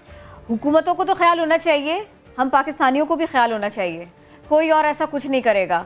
हमारे रिपोर्टर गए जाके वो साहिल पर, और किस तरह से वो ऊँट चलाने वाला, लोगों के चेहरों पर हंसी लाने वाला, उनके सेल्फीज़ में मुस्कुराने वाला, अपने तमाम तर मसाइल के बावजूद हमारे साथ आके खड़ा हो जाता था 2 मिनट के लिए, इन सारे लोगों की बात। लेकिन उस सब का नतीजा क्या है, कोई इस तरफ सोचने वाला नहीं है। और किरण, जब हम बात करते हैं रिलीफ ऑपरेशन की और हम ये बात करते हैं कि चलिए पैसे दे दिए, चलिए राशन डलवा दिया, क्योंकि जब से कोरोना आया है हमने बात किसकी की है? दिहाड़ीदार मजदूर की है। हमने ये ज़रूर बात की और बार बार की है कि उनको राशन मिलना चाहिए, लेकिन एट द सेम टाइम क्या हम ये नहीं सोच रहे कि हम भिखारी बना रहे हैं उन लोगों को भी जिनका रोज़गार था, जो पहले कमाते थे, सुबह निकलते थे, शाम को घर अपने बच्चों के पास जाते थे तो खुद अपना कमा कर राशन लेकर जाते थे। लेकिन आज जिस तरह किरण आपने बात की कि बस का ड्राइवर हो, वो किश्तीबान हो, वो साहिल पर ऊंट चलाने वाला, वो सब परेशान है। वो जिस ड्राइवर का हम जिक्र कर रहे थे, उसने पानी पी के रोजे इफ्तार की बात की। उसने ये नहीं कहा कोई मेरी मदद को आ जाए। उसको रोजगार चाहिए, इज्जत के साथ चाहिए, उसको मेहनत करनी है। और जो मेहनत करने पर आमादा है, आप उसको बंद नहीं रख सकते। वो ही आगे जाके एसओपीज़ पर अमल करेगा। आप छोटे ताजिर के नाम पर जिन मार्केट्स को खोल रहे हो, वहाँ जो भी कुछ हो रहा है उनको आपने कंसिडर कर लिया, इसको भी कंसिडर करें, इनको भी देखें। ये इंतहाई मेहनत करने वाले, और जब जब सीएम बात करते हैं, जब जब प्राइम मिनिस्टर बात करते हैं, जब जब बड़े ऐवानों में, बड़ी बड़ी मीटिंग्स में कोरोना के ऊपर बात होती है, तब तब ये होता है कि हम मेहनत कशों के लिए काम करना चाह रहे हैं, हम उन्हें रिलीफ देना चाह रहे हैं। ये रिलीफ उन तक पहुंचा नहीं है। और फिर at the very same time अगर इस वक्त कोई किसी को बैठकर ये कह दे कि हमें ईद सादगी के साथ मनानी चाहिए, तो लोगों को ये बात समझ में नहीं आएगी। वो कहेंगे कि नहीं नहीं नहीं, हम तो अफोर्ड कर सकते हैं, तो हम तो करेंगे ख़रीदारी, हम तो निकलेंगे घर से बाहर। आप अपनी ख़रीदारी के लिए, अपनी ईद के लिए, अपनी सेलिब्रेशन के लिए निकलें, ज़रूर निकलें, बिल्कुल निकलें, लेकिन ये ज़रूर देखिए ये रश आप कर क्या रहे और वो लोग जो परेशान है। एग्जैक्टली। अच्छा किरण, कुछ देर पहले हमने एक रिपोर्ट दिखाई थी नाजरीन को, पेशावर के बीआरटी मंसूबे से जुड़ी वो रिपोर्ट थी कि वहाँ के मज़दूर ये कहते हैं कि हमें 5 महीनों से तनख्वाह नहीं मिली, 5 महीनों से उजरत नहीं मिली। ज़रा सोचिए वो कमाते ही कितना थे और उनको उजरत नहीं मिली 5 महीने से, हालांकि कुछ दिन पहले यौम मज़दूर भी गुजरा है। ज़रा सोचिए उनके मसाइल को। ये बात हम सबको पता है कि पसीना खुश्क होने से पहले मजदूरी दे डालें। इस वक्त ब्यूरो चीफ पेशावर तारिक आफाक साहब ने हमें ज्वाइन किया, उनसे बात करें। तारिक साहब, गवर्नमेंट से जब भी सवाल हम करते हैं कारकर्दगी से मुतालिक, तो कहा यह जाता है कि वो पिछलों ने बड़ा गंद कर दिया था। जब पूछते हैं आपने क्या किया, हमने 12,000 रुपए दिए हैं एहसास प्रोग्राम के तहत। ये अपने आंगन में क्या हो रहा है सर? केपी नया पाकिस्तान बनाने का दावा किया था, यहाँ पे मजदूरों को 5 महीने से तनख्वाह नहीं मिली। देखिए शोएब, ये जो आप बात कर रहे हैं ना कि अपना पूरा गंज जो ना पिछली हुकूमत पे डालना, लेकिन बदकिस्मती से खैबर पख्तूनख्वा में तो पिछली हुकूमत भी पीटीआई की हुकूमत थी। अब ये तो 7 साल से जो ना यहाँ पे बरसर इक़्तिदार है। अगर 7 साल के दौरान जो ना यहाँ पे बीआरटी में काम करने वाले जो योमिया उजरत वाले जो मजदूर है या जो दिहाड़ीदार हैं, अगर उनकी ये हालत है, इससे आप जो ना अंदाजा कर सकते हैं कि इनकी नाकिस मनसूबाबंदी जो है ना। दूसरा मसला यहाँ पे यह है कि जो अपने मनपसंद ठेकेदार को उन्होंने ठेके दिया था, फिर उस मनपसंद ठेकेदार ने अपने चहेते जो के नीचे जो ना दूसरे ठेकेदार थे, छोटे छोटे सेक्शन में उन्होंने काम दिए थे, उन्होंने फिर इसी तरह रोजाना उजरत की बुनियाद पर उन्होंने मजदूर हासिल किए थे, उन मजदूरों से जो ना काम लेते रहे। अब जब से कोरोना की वबा ने सर उठा के रखा है यहाँ पे, तो जहाँ पे और सोसाइटी के जो सेक्शन हैं उनके जो उनसे वाबस्ता लोग हैं वो मुतासिर हुए थे, इसी तरह ये लोग भी मुतासिर हो गए थे। आप लोग वो मुतासिर हो गए थे यकीनन, लेकिन उनका जो ना उनके लिए मुतबादिल कोई बंदोबस्त नहीं किया गया, ना तो उस ठेकेदार ने किया है, ना यहाँ पे सूबाई हुकूमत को जो ना ख्याल आया, ना यहाँ पे जो ना पीडीए को ख्याल आया कि उनको कम से कम ये 12,000 रुपए जो ना उनको अगर तरजीही बुनियादों पर दे दिए जाते तो कम से कम उनके घरों में जो ना फाकों की नौबत ना आती। और इसका डेटा इकट्ठा करना इस कदर मुश्किल था कि इस तरफ सोचा भी न गया, इस तरफ कुछ किया भी ना जा सका। तारिक आफाक, देखिए किरण, अगर डेटा जो ना और लोगों का कलेक्ट करना तो वो तो ठीक थी, लेकिन इन लोगों का डेटा जो ना ऑलरेडी पीडीए के पास था और ठेकेदार के पास था। सिर्फ इतना करना था कि ये उन्होंने हुकूमत को देना था और उनसे रिक्वेस्ट करनी थी कि उनको तरजीह बुनियादों पे जो ना ये पैसे दे दिए जाएं। ये तो इतना मुश्किल काम नहीं था ना। अगर ये काम इनसे नहीं हो सकता तो फिर आप इस अंदाजा कर ले कि सूबे में जो ना तब्दीली का नारा, फिर मुल्क में तब्दीली का नारा, वजह से जो ना एक वबाई सूरत हाल में जो ना हालात संभाले नहीं जा रहे। अब वो जो ना उनके ऐलानात देख लें, उनके बयानात देख लें, उनके वादे देख लें, तो ऐसे जैसे जो ना वो कोई गाफ को सर कर लेंगे, यहाँ पे जो ना शहद और उसकी नदी की जो ना ये दूध की नदियां बहा लेंगे। लेकिन अमलन आप देख रहे हैं यहाँ पे कि ये सिर्फ जो ना, ये तो देखें हमने उनको हाईलाइट कर लिया तो लोगों को पता चल गया कि बीआरटी के जो मजदूर हैं, जो योमी उजरत पे काम करने वाले थे, उनके घरों में जो ना फाके हैं और कितने महीनों से 5 माह से जो उनको उजरत नहीं मिल रही। अब इससे आप अंदाजा कर लें कि इसमें जो ना सूबाई हुकूमत का कितना इंटरेस्ट है, इसके अलावा जो ना जो मुतल्लिका दीगर इदारे हैं उनका कितना इंटरेस्ट है। यहाँ पे तो हर बंदे ने अपने एक ब्लू बहुत शुक्रिया तारिक आफाक, बहुत शुक्रिया। आप इस सिलसिले में हमसे बात भी कर रहे थे। ये देखिए कि ये वो सूबा था कि जो मिसाली सूबा था, ये वो सूबा था जहाँ से नया पाकिस्तान बनना शुरू हुआ था, ये वो सूबा था, ये वो मकाम था कि जहाँ से पूरे पाकिस्तान ने आस लगाई थी। अभी भी बहुत कुछ बहुत बेहतर हो सकता है। कोरोना का बहाना से ही बहुत कुछ कर सकते हैं। हमारा काम हाईलाइट करना है इश्यूज़ को, सो हम कर रहे हैं। लेकिन बात यह है कि जब आप कहते हैं कि हम मेहनत कश के लिए काम करेंगे, तो वो भूखों मर रहा है, वो घर पे बैठा रो रहा है, वो अपनी बच्चों के आंसू साफ कर रहा है। इससे ज़्यादा वो कुछ कर नहीं सकता, क्योंकि बाकी सब शायद खुल सकता है, उसके लिए कुछ नहीं खुल सकता। ट्रू।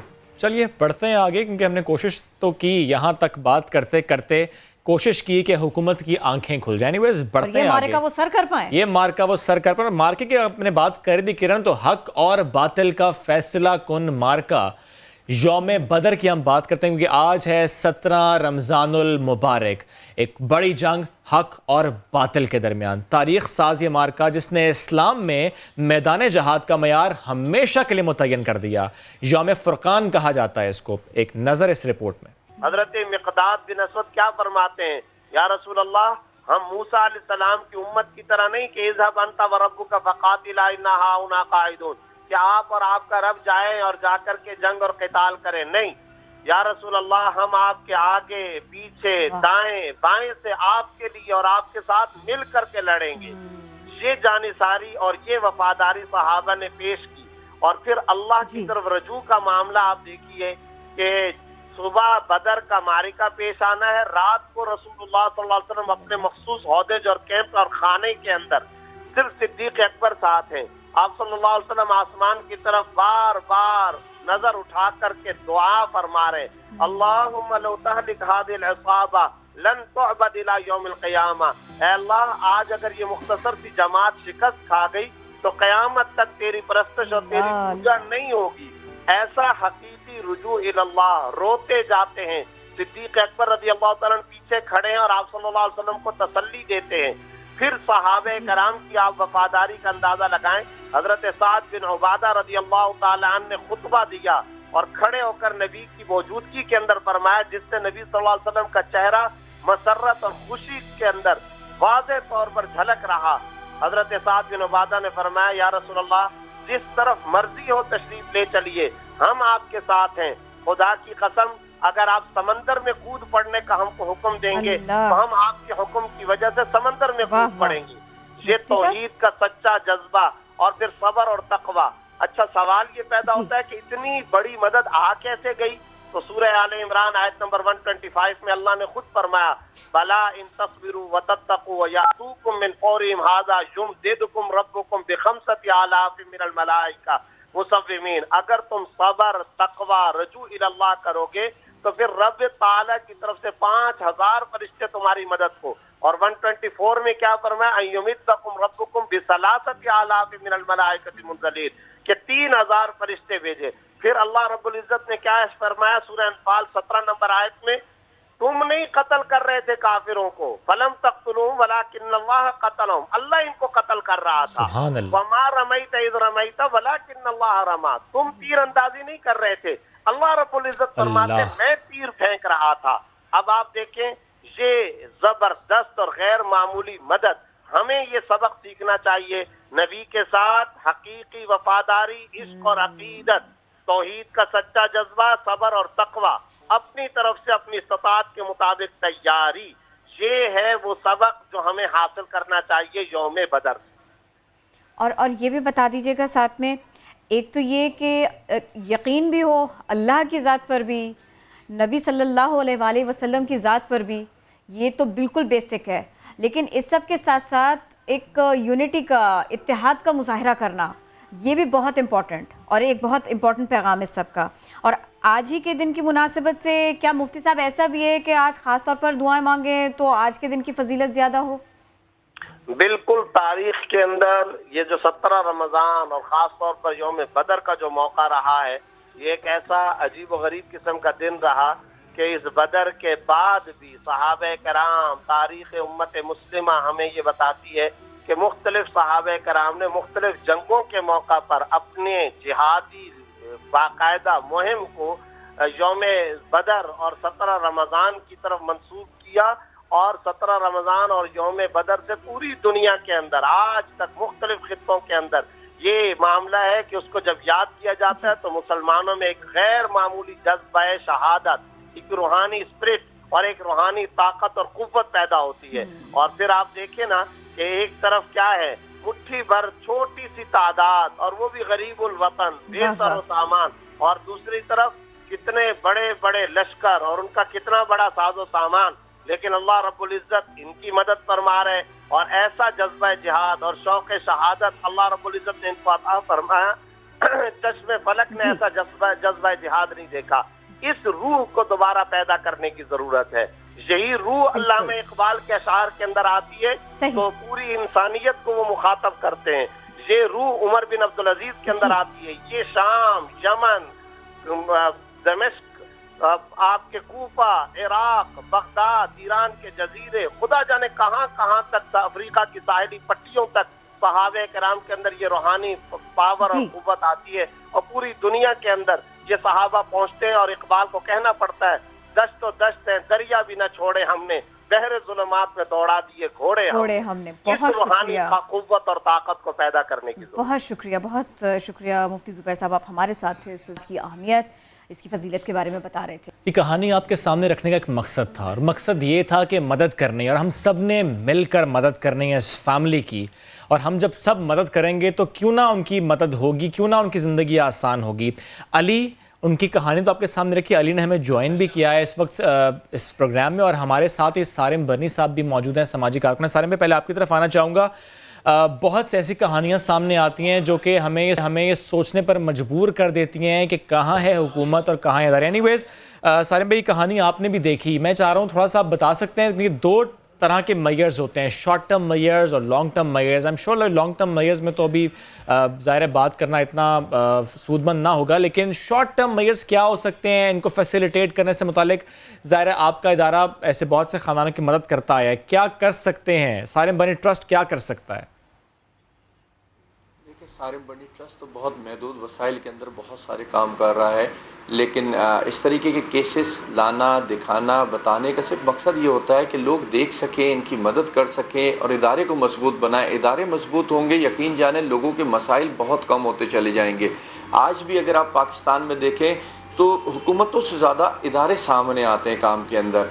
हुकूमतों के दावे और इदारों के काम में बहुत फ़र्क होता है, और ये काम जो कुछ इदारे कर रहे हैं वो सिर्फ आम पब्लिक के फंड से कर रहे हैं, उनकी सपोर्ट से कर रहे हैं। अली को अगर ये पब्लिक सपोर्ट करेगी तो यकीन जाने अली का सिर्फ पाँव ही सही नहीं होगा, वो एक रोज़गार पे भी आ जाएगा और उस माँ के आंसू पहुँच जाएंगे, जो एक सबसे बड़ी नेकी होगी। मैं समझता हूँ कि एक माँ ये कह रही है गुर्बत होने के बावजूद कि मुझे कुछ नहीं चाहिए, बस मेरे बेटे का पाँव सही हो जाए। और पाँव कुछ अल्लाह के निज़ाम होते हैं, इम्तिहान होते हैं कि जब पाँव पे बस चढ़ी, ज़ख्मी हुआ तो इलाज करा रहा था, इलाज कराते कराते पता चला माँ को कैंसर हो गया।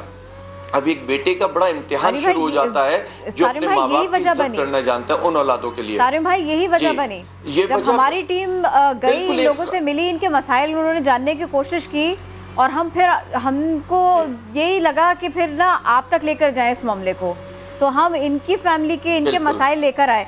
न सिर्फ ये कि अली के पैर का मसला है, न सिर्फ ये कि उनकी जो अम्मी हैं उनको कैंसर हो गया है, सब की वजह से उनकी 3 बहनें भी हैं।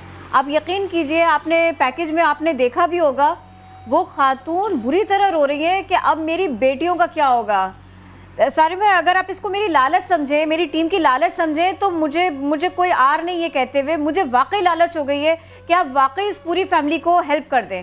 और आप यकीन कीजिए, जब आप आते हैं ना किसी मामले में, तो फिर लोग भी आते हैं, फिर लोग भी आपको हेल्प करने के लिए आते हैं, आपका हाथ पकड़ने के लिए आते हैं। तो प्लीज़ हमारी इस लालच का जो है ना वो आप हल फरमा दीजिए, आप इसको पूरा फरमा दीजिए, आप कुछ कीजिए ना इस बारे में। नहीं, इंशाल्लाह बिल्कुल करेंगे। पब्लिक हमारी है, पब्लिक हमें सपोर्ट करेगी, हम ऐसे लोगों को सपोर्ट करेंगे। और ये जो आपने लालच बोली ना, मैं खुद लोगों को ये कहता हूँ कि लालच के भी तरीक़ेकार होते हैं। आपकी या मेरी लालच इसके अंदर अल्लाह से है, अजर की है लालच हमारी आपकी, और वो हमारे पास रहनी चाहिए। लेकिन ऐसे लोगों की सपोर्ट के लिए लोगों को आगे आना चाहिए। इदारे, देखिए इदारों को लोग समझते हैं बहुत पैसा होगा, ये पैसा कहाँ से आएगा? कोई मशीनें, प्रिंटिंग मशीनें नहीं है नोट की इदारों के पास, ये हमारी आम पब्लिक है।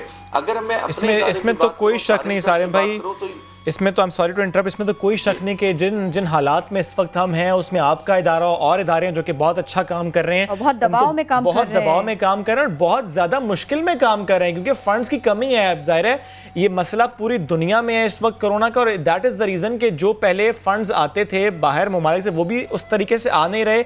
और विद इन पाकिस्तान भी इशू इतना बड़ा है कि लोग उस तरह से डोनेशन कर भी नहीं रहे, क्योंकि ज़ाहिर है लोगों की जेबें भी इस वक्त जो है वो तंग हैं, लोग मजबूर भी हैं। But at this time, considering your resources, क्या कर सकते हैं at this spot? आप अभी क्या कर सकते हैं? उसके साथ ही ज़रा हम अपील भी करेंगे लोग सपोर्ट करें आपको।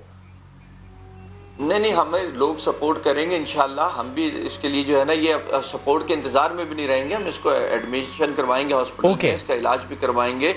लेकिन बात यह है, देखिए शुएब भाई, फिर मैं कह रहा हूँ, अली कोई इशू नहीं है, अभी एडमिट करा देते हैं हम, 2, 4, 6 महीने इसको बेहतर होते लगेंगे, इंशाल्लाह सही हो जाएगा। लेकिन यहाँ हर लम्हे एक नया केस आता है।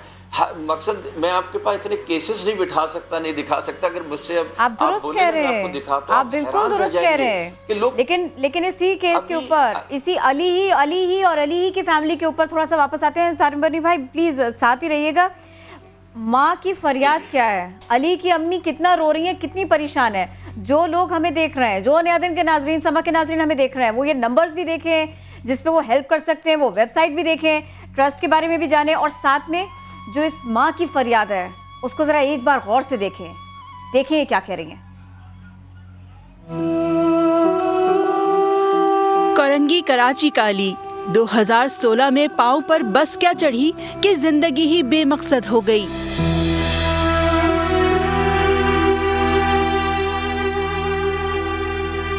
अली का कहना है कि चलने फिरने पर ना सिर्फ पांव सूज जाते हैं बल्कि खून भी आने लगता है।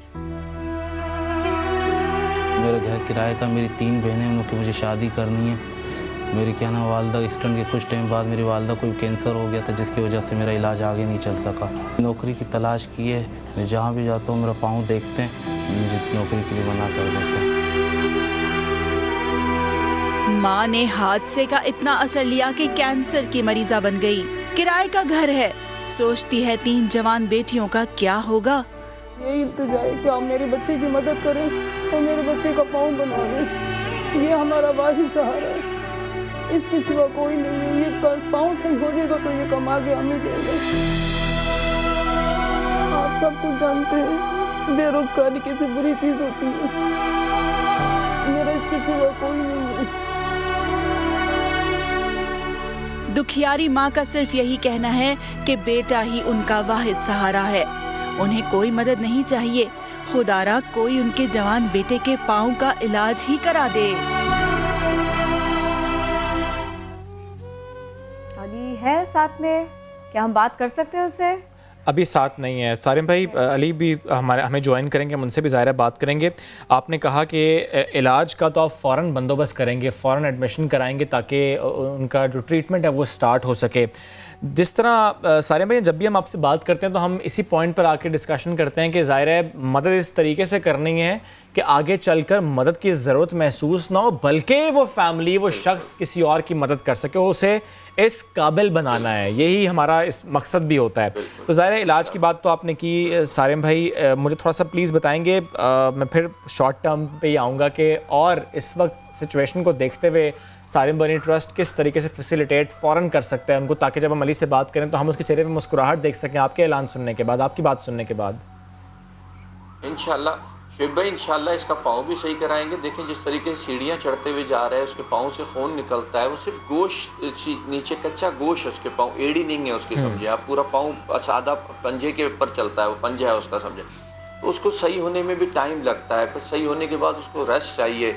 इतने अरसे अली का घर भी चलाना होगा, इतने अरसे अली को रिलीफ भी देना होगा। अभी हॉस्पिटल से छुट के आएगा तो ये सीढ़ियाँ उतर चढ़ नहीं सकता, फिर इतने बंदे को उतारना, अस्पताल स्ट्रेचर पे भी लाना ले जाना बड़ा मुश्किल होता है, घर इसका नीचे की तरफ लेके आना होगा, बहुत सारी चीज़ें देखनी पड़ती हैं इसके अंदर। इंशाल्लाह जितना हमसे मुमकिन जितना हो सकेगा आप करेंगे, हमें पूरी उम्मीद है, पूरी उम्मीद है सारिम भाई। लेकिन मुझे प्लीज़ थोड़ा सा एक्सप्लेन कीजिएगा, कोई शख्स जो कि इस वक्त हमें सुन रहा है और वो मदद करना चाहता है अली की और अली की फैमिली की आपके ज़रिए से, तो ज़ाहिर है अगर वो आपको ट्रांसफ़र करता है अमाउंट या आपको किसी और तरह से सपोर्ट करते हैं, कोई राशन भिजवाते हैं और वो बताते हैं कि अच्छा हम चाह रहे हैं कि ये जो हमारी सपोर्ट है आपको ये उस तक पहुंच जाए, क्योंकि एक तो ज़ाहिर है जनरल डोनेशंस तो मिलती हैं, बट अगर स्पेसिफिक डोनेशन को इस तरीके से करना चाहिए आपको कि ये सारिम भाई आपको हम दे रहे हैं और ये उस शख्स तक पहुँच जाए, क्या मैकेनिज़्म हो सकता है, थोड़ा सा बता दें।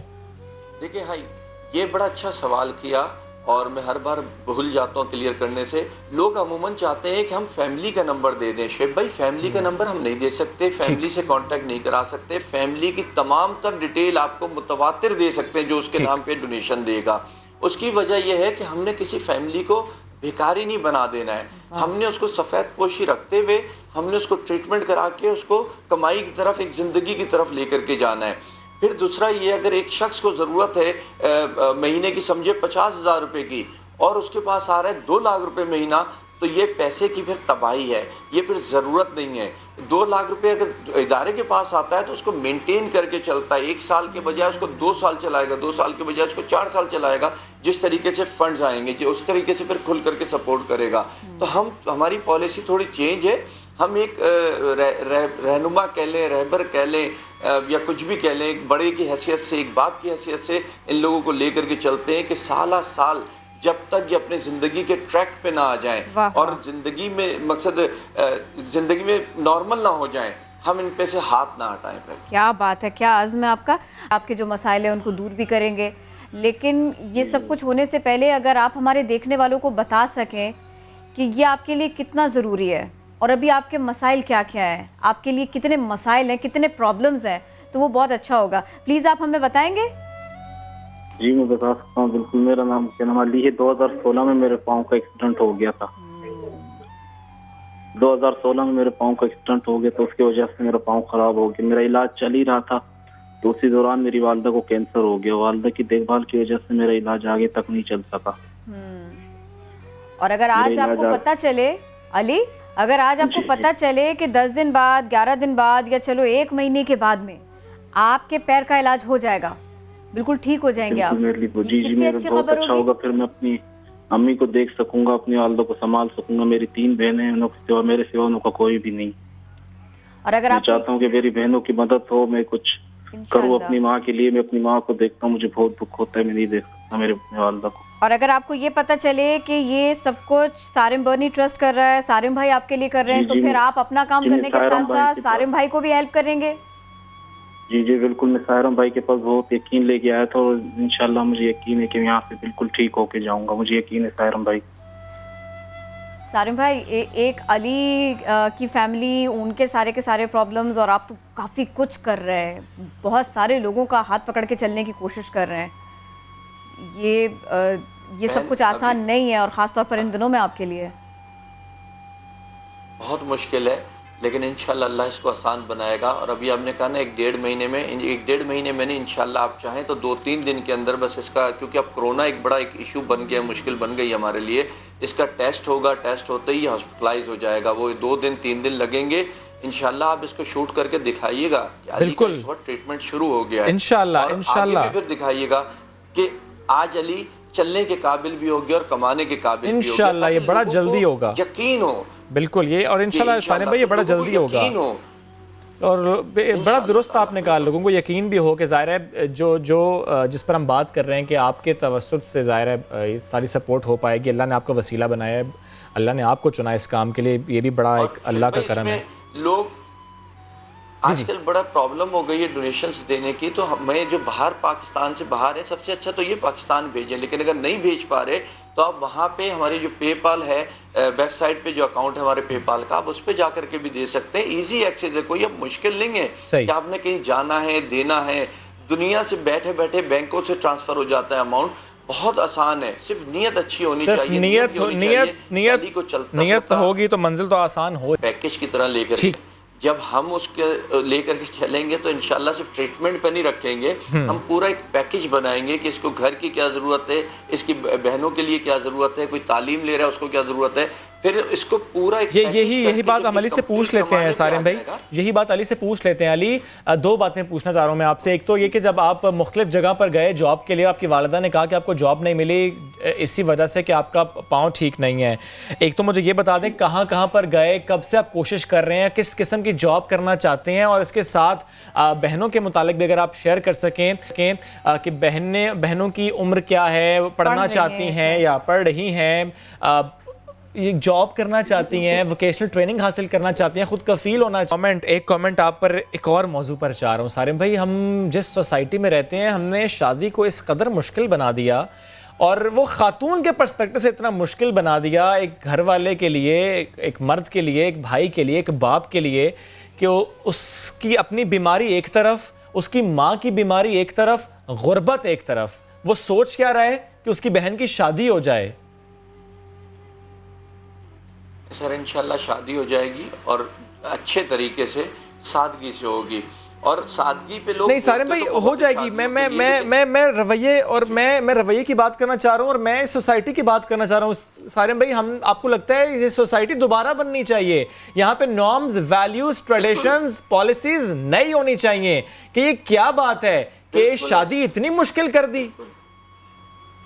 बिल्कुल, देखिए अभी भी समझदार लोग जो है ना, मैं उन्हें समझदार कहूँगा, जिन्होंने शादियां शोर शराबे से करनी थी, उन्हें एक मौका मिला कि चलो एक कोरोना के चक्करों में हॉल्स बंद हैं, चीज़ें बंद हैं, इज्तिमा नहीं लगा सकते, वो जा करके लड़की को रुखसत करके ले आए। मैं कहता हूँ यही सिस्टम हमें आगे लेके चलना चाहिए। और बेवकूफ़ लोगों ने क्या किया कि इन शादियों को डिले कर दिया कि जब तक ये कोरोना है शादी नहीं करेंगे, ताकि हम वही लाखों और करोड़ों रुपए एक शोर शराबे के ऊपर लगाए और शादी करें।